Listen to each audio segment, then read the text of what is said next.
But Shefty has the latest on one decision in Buffalo that I think is going to surprise a lot of people. Shefty, go. Greeny, Buffalo Bills wide receiver Keon Coleman is inactive today, and he is inactive because he missed a team meeting on Friday morning. The team had been planning to play him today. He was supposed to be a part of the regular receiving rotation against the Buccaneers, but Keon Coleman did not show up for a team meeting on Friday morning, and thus the team is making him inactive. That means no Keon Coleman today. That means no Dalton Kincaid. He's got the hamstring injury and looks to be sidelined multiple weeks, and that will be two elements the Bills have to overcome in weather conditions that are very windy in Buffalo as well. Wow. I mean, in a week where so much of the conversation has been about the lack of weapons that Josh Allen has at his disposal, that is a major blow. We've got Jeff Darlington covering for us in Buffalo. What more can you tell us about this, Jeff?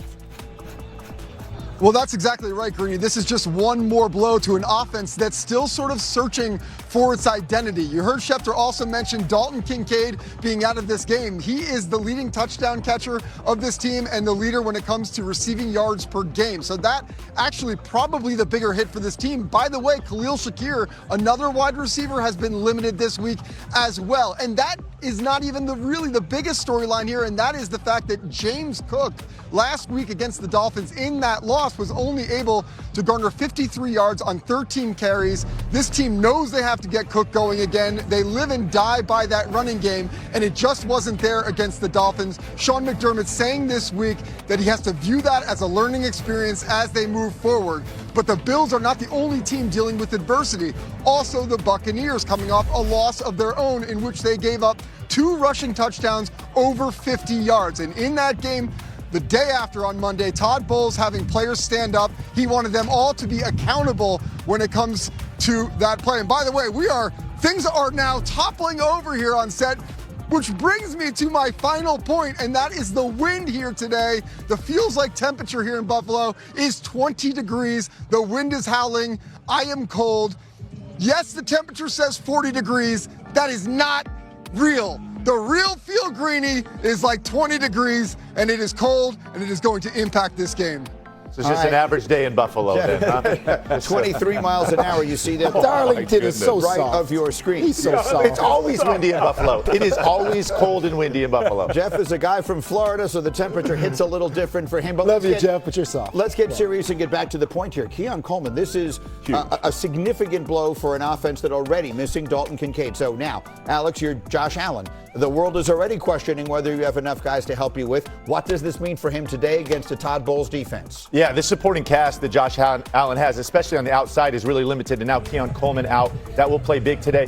But the problem I have is, again, that even how they used Keon Coleman when they did have him, again, kind of throwing jump balls to him a few times a game. That he really wasn't, kind of a big product of this offense. They do get Josh Palmer back today, so look for him to step into that role in some matchups. But for me, again, talking about that limited supporting cast, I really want to see them step on the gas with Josh Allen. I want to see more Josh Allen. Like today's a day with the weather. Let's get the QB run going, right? Let's move him. Let's incorporate him in the offense. I really feel like they haven't called his number a whole lot. And again, here as we approach the end of the year, this is a game against this Bucs defense. Like, they're stout up front. You're not just going to hand the ball off to James Cook all day and expect to run the ball. He's got to be a part of it. I'm kind of shocked. Yeah, don't you try to work him in all week, too? No, this is what I'm shocked about. Well, how big is this problem in Buffalo, okay? Because you're saying that a man missed a team meeting, but you completely take him out of the whole game from 4 quarters. Whatever happened to, hey, man, we're going to take you out the first series or maybe take you out the first quarter, maybe the first half. So there's bigger things going on in Buffalo. And the reason why I'm so confused about this Keon Coleman missing this whole game with just missing a meeting, not the whole day of Friday, just a meeting, is because you're talking about Josh Allen just throwing him up jump balls and just using his athletic ability, rightfully so. They brought in some guys over the past week or two to try to open up this wide receiver core. It just can't be to what is that? Shakir. It can't be the dumps to Shakir.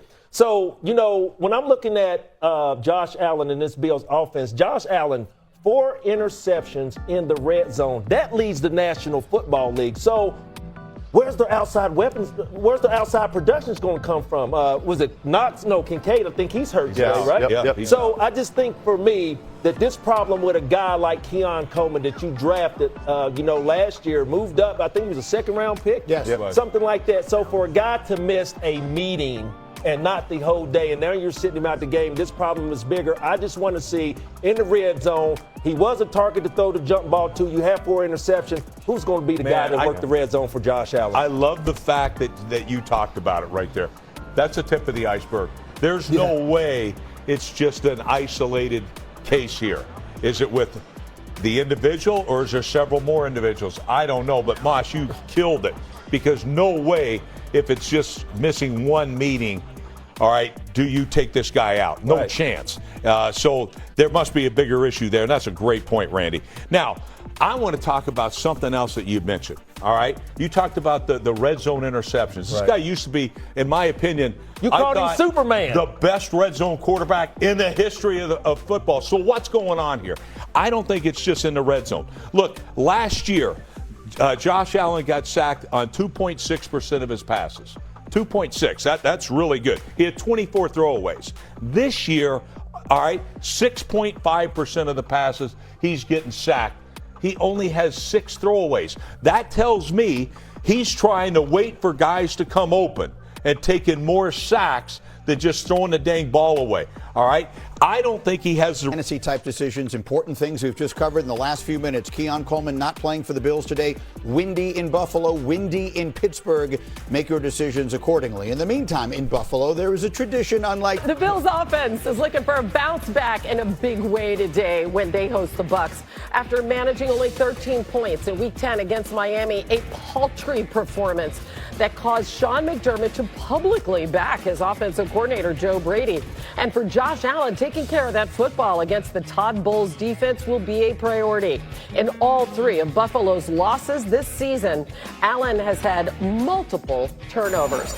Jeff Darlington is first on the field at Highmark Stadium in Orchard Park, New York.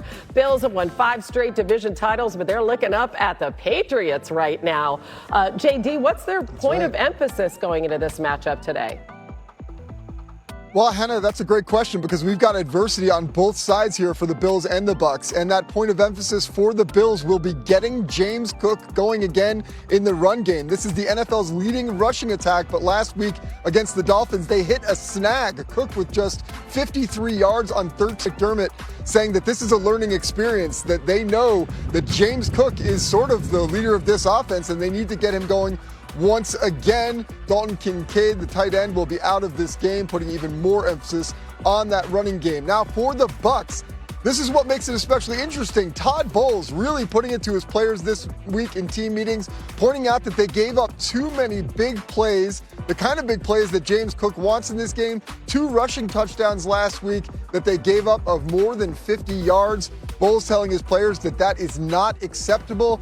So again, what makes this interesting is something has to give here. Cook trying to get back on track. The Bucs trying to stop those big plays. We will see which team comes out with the win and puts themselves in better position for the postseason. Yeah, and the Bucs without Bucky Irving and Chris Godwin again. I just want to do a wellness check on you. Are you okay? Because now you're in cold weather. No, I'm not. What do I have to do to say, like, come get me? Feels like 20 degrees out here. The real feel of 20, because it says 40. No, we don't talk about the actual temperature that's 40. We talk about the real feel that is 20. It feels like 20.